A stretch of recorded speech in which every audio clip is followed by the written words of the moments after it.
ব্যস্ত শহর, ব্যস্ত জনজীবন, ঠিক এই মুহূর্তে আমি চলে এসেছি কল্যাণী সীমান্তে।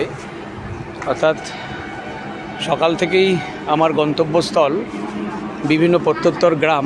তো এই মুহূর্তে কল্যাণী।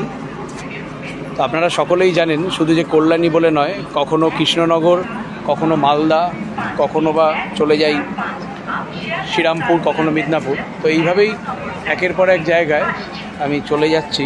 তো সেই জায়গা থেকেই সামনাসামনি দেখিয়ে নিচ্ছি এই মুহূর্তে কল্যাণীতে আছি। তো আপনারাও যারা ভাবছেন আপনার বাড়ির যে কোনো ধরনের আভ্যন্তরীণ সজ্জা, ইন্টেরিয়ার ওয়ার্কের কাজ করাবেন, আপনারা কিন্তু অবশ্যই আমাদের সঙ্গে যোগাযোগ করতে পারেন।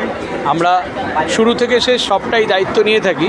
শুধু কলকাতা বলে নয়, উত্তর থেকে দক্ষিণ বিভিন্ন জেলায়, মুর্শিদাবাদ, পুরুলিয়া, বীরভূম সহ আসানসোল, উড়িষ্যা। তাহলে দেরি না করে স্পেস হোমে যোগাযোগ করুন। আমি এই মুহূর্তে কল্যাণী অঞ্চলে আছি এবং এখান থেকে